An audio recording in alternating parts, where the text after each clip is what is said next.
ஆடிப்பூரம் பூத்தவளே ஆதிபராசக்தி, நாடி வரும் இதயமெல்லாம் நலம் புரியும் சக்தி.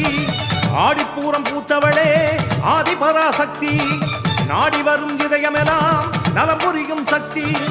கோடான கோடி உயிர் ஈன்றவழியே சக்தி, ஏதேனும் துன்பமெனில் ஓடி வருவாய முந்தி. கரிகாலம் என்று நீ அவதாரம் கொண்டாயம்மா, கலங்காதே மகனே என தாரணி மீது ஒரு காவல் கொண்டாயே. ஆடிப்பூரம் பூத்தவளே ஆதிபராசக்தி, நாடி வரும் இதயமெல்லாம் நலம் புரியும் சக்தி.